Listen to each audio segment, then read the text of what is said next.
Okay, no, for real. This is everything you're going to need to bring with you to Halloween Horror Nights this year, 2024. First, we have to talk about the type of bag. There's been 3 main types of bags that I've seen people bring, and from the past 2 years that I've gone, this is my experience. It really depends on what you're planning on actually bringing, because that's the type of sized bag that you need. Usually for Universal, I would always recommend something as small as physically possible. So something like a Lululemon fanny pack. It doesn't have to be Lululemon, just a fanny pack, or something that's like this, that's actually more of like a crossbody bag, but something of this type of size, maybe like the size of my head, I guess. Smaller the better, because if you're planning on riding rides, the lockers are very, very small, at least the free ones at Universal. So the smaller the bag, the easier your stuff will fit into the lockers. I've also seen people with these types of bags, which I might try out this year. I have not had a chance to try this bag out at Universal yet. This is a like thigh bag. So this part goes around your waist, and then this part clips around your thigh. So the bag actually sits like on your leg, and I feel like she could kind of be a vibe just for outfits wise, but I have seen these. The smaller the bag, the better in general though, because the less you have to worry about holding something. I know a purse is really cute and a handbag, you know, but I'm going to be honest, it's hot and sweaty and might rain and there's tons of people there. So the less stuff you have to hold in your hands, especially if you're walking around with food and drinks, you've got your phone, the better. Now you can bring something like this. Obviously this is more of like a purse backpack, but you could also just think about bringing a smaller sized backpack in general. I will be bringing this especially on the first day because I'm going to be bringing 2 different types of lenses, my batteries, my camera. This just holds more stuff. It's still very easily, because of the height of it, will fit into the lockers in case I do want to ride a ride. It will 100% fit my camera in here, a water bottle, an umbrella, blah, blah, blah, all that stuff. So if you're planning on bringing like a camera or a bigger camera or just a bit more things, then a smaller backpack will do the trick. And you guys should bring your cameras too. I've gotten a ton of really, really fun B-roll footage, as well as really, really cool pictures of the scare actors, especially in the scare zones. And the vibes and the ambiance is just so immaculate at Halloween Horror Nights. My point is though, if you are bringing a camera to vlog, just to video your experience, to take pictures, whatever, they will ask you to put your camera away. So here's where it gets a bit tricky. I know most of you know that you're not allowed to film inside of the haunted houses, and you're not allowed to film inside of the show either. 1 second. Sorry. I don't know why I did that. I'm so sorry. Please be aware that when I have brought this into the houses, and I didn't bring a backpack. I did not bring this the first time. I brought a Miro little fanny pack that my camera definitely does not fit in. I was told I have to put my camera away, not just prove that the lens cap is sitting on the lens, which I also had to do for some of the houses, but I had to physically put it inside of a bag, or else they would not let me through the house, because they don't trust that you would randomly just like, you know, peek through and try to hide it and like take angles, videos, whatever, and pictures inside the house. So if you are bringing a bigger camera, please bring a bag that's large enough to put your camera inside of, or have a friend do it or something, because you may run into the risk that you cannot get into the house. But definitely bring it, knowing these things and just being prepared for them. Next is water. Obviously, I will not be bringing a water bottle with a straw in it, but I did end up purchasing a kid-sized water bottle, a metal water bottle,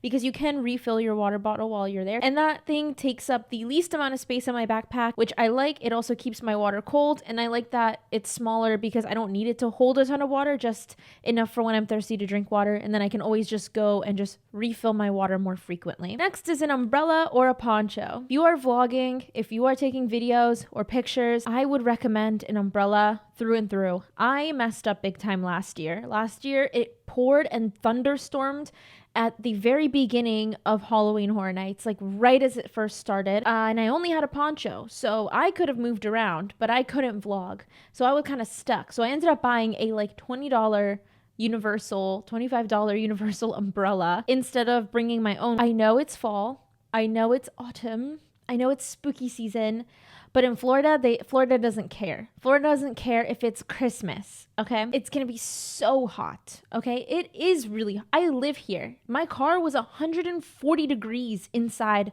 when I was heading back to the car the other day, leaving Magic Kingdom. So it's hot outside. I recommend one of these.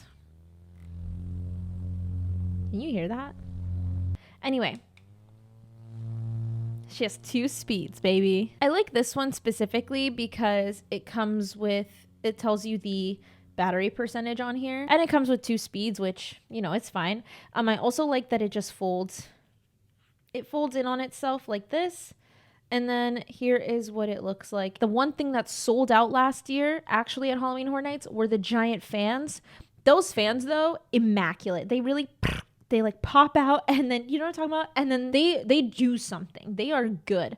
And it's a little Halloween Horror Nights souvenir. I don't have with me, but earplugs, specifically like soundproof earplugs, and the silicone, like moldable ones. I had a friend last year or 2 years ago now that I went with, that I did a video, a Scaredy Cat's Guide to Halloween Horror Nights, and I will have that here somewhere. But she ended up bringing these, or wearing these moldable earplugs that she found off Amazon. But she said it really helped her with all the noise, because I don't know if a lot of people realize that Halloween Horror Nights is really, really loud.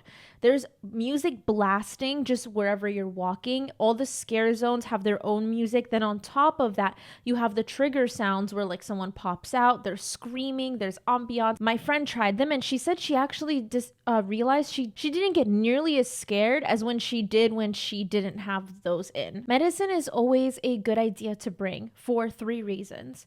1, if you have allergies. I have allergies, so I always have Benadryl with me. I've actually heard of some people getting nauseous from the fog. I don't really know why, but bringing some Dramamine or something, even for the rides, is good, or just having on hand in case you start getting a little nauseous, or maybe taking it beforehand. And then also any pain medicines like ibuprofen or Motrin or something like that, in case you start getting a headache from all the noises, or you're not feeling well. The last thing you want is to kind of be locked down for the rest of the evening and you're not able to go into any other houses because your head hurts really bad. Hand sanitizer.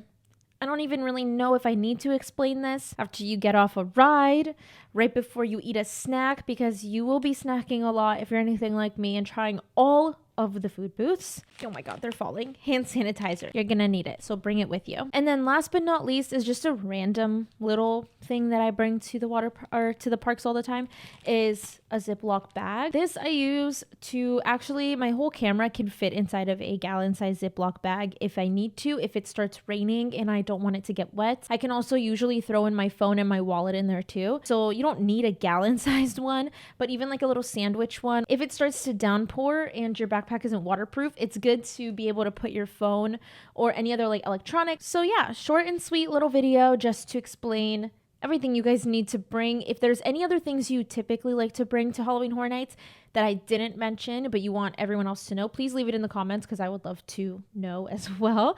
And if there's, like I said, if there's anything that I missed, let me know. And if you have any questions at all about Halloween Horror Nights, I will be there the opening night. So if I see you there, if you see me, please say hello. I want to say hi. But if I don't see you, then I hope you guys have a happy Halloween Horror Nights trip, vacation, Halloween Horror Nights experience, adventure. No, I don't know. We'll work on that for later videos. But anyway, thank you so much for watching. I love you. Have a wonderful week and a magical month, and I'll see y'all in the next one.